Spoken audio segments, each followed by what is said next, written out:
So welcome everyone. This is part 4 of the Triad series. And as I mentioned in part 3, I did make a PDF of all of these chord patterns if you just want to go right to the chord chart. So you can download that for free in the description below. And that will have the chord chart not just for this part, but also for part 3, part 4, and part 5, the different chord charts for all the patterns in the different positions that we're going to talk about. And it will have the blues patterns from part 2, triads, and also part 1, the major position. So it has everything in there, all the charts, all the visuals, the diagrams, so you can have it right there at one glance. So you can get that below if you want to.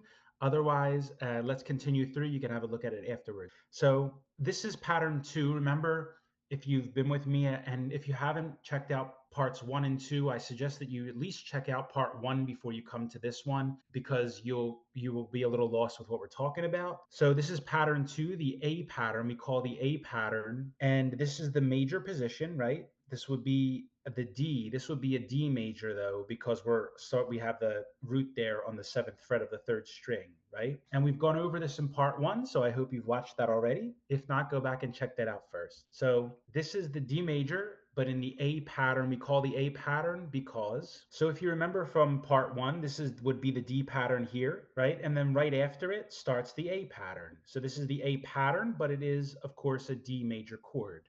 Just a quick refresher here. And the reason they call it the A pattern is because you're probably familiar with this.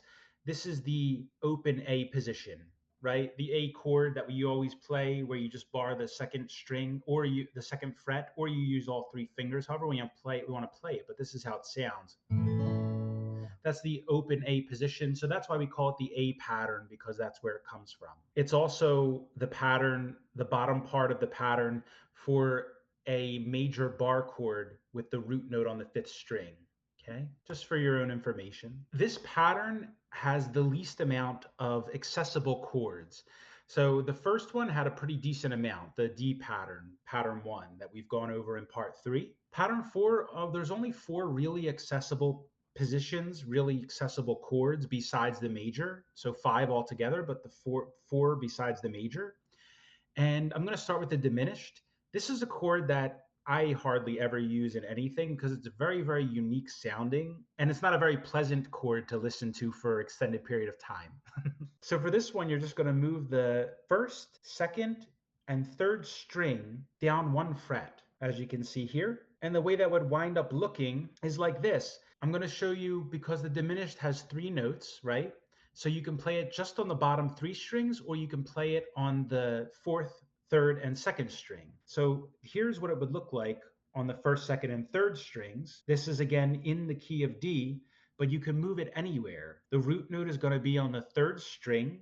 So in this case, it's a D, but if you move it up 2 frets, it would be an E. Move it back. You can move it anywhere you want.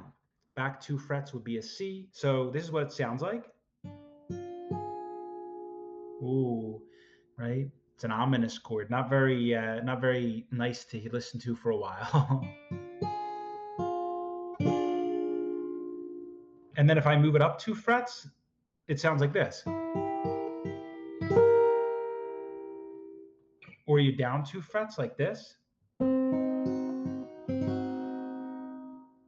So C, D, and E, but here it's a D. And then you can also play it if you played it on the 2nd, 3rd, and 4th string. So, oh, by the way, the fingering for that first part, the way I would play it would be my 1st finger on the 1st string, 3rd on the 2nd string, and pinky on the 4th string. For this position, I would use my 2nd finger on the 2nd string, 3rd finger on the 3rd string, and 1st finger on the 4th string.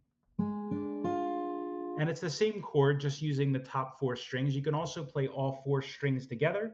That would just be a little tougher to finger, right? Sound like that.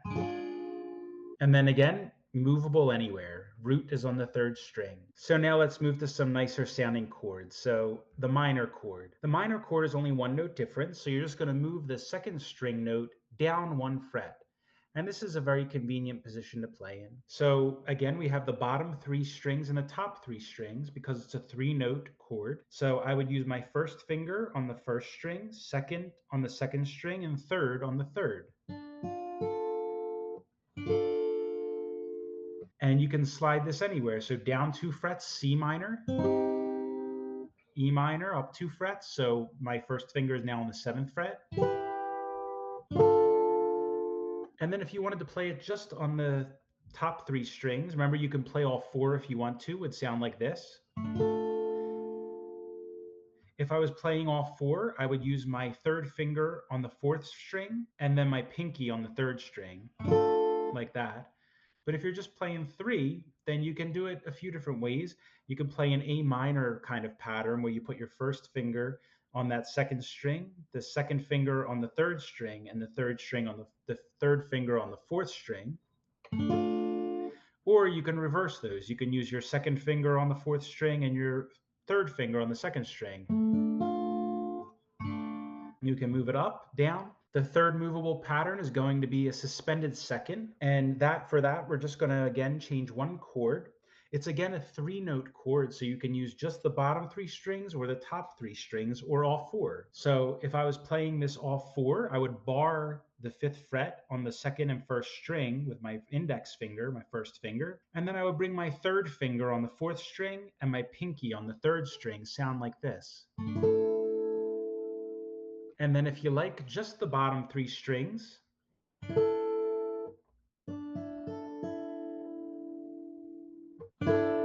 you can slide down 2 frets would be a C, up 2 frets would be a E.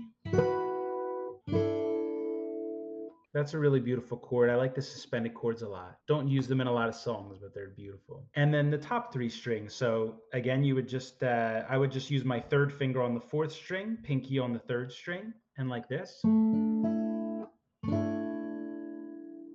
the last one, the suspended 4th. So this was a quick one. We only have 4. Stick with me for part 5 though, because the F pattern that we're going to go over in part 5 has a ton. So it's very accessible, just like the D pattern. The A pattern is the least accessible, but the F pattern has a very lot of chords. So we'll go through a lot in that one. So for this one, suspended 4th, you're just going to move that 2nd string note up 1 fret. Would look like this on the bottom 3 strings. I would use my index finger, my 1st finger on the 1st string, my 3rd finger on the 3rd string, and my pinky on that 2nd string. A little bit of a stretch there if you're not used to it. So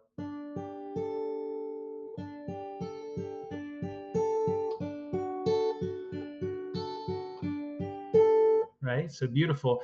Remember that 4th, you could just change it 1 note. So if you slide it back down 1 note, you come back to a major. And it's a beautiful little transition there like this.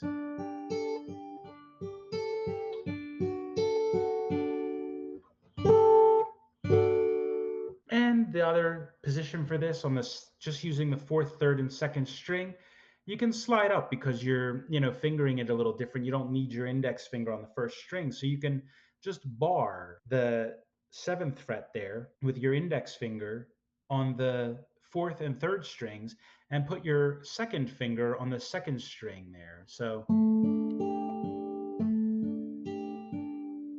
and then if you take your 2nd finger off, that's the major chord.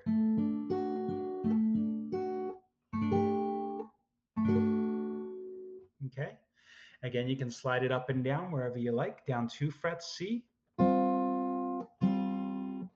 D, up 2 frets, E. And you can do that with all of these movable patterns. So I hope you've enjoyed this part of the series, part 4. And again, all of the patterns that we've gone over, the chord diagrams, are in a chord chart in the description. We'll have part 5 in there as well. They're already in there, even though part 5 isn't out yet. So if you just like to see the chord diagrams, the chord chart, you can check that out below. So until next time, happy practicing, and I'll see you then. See you for part 5.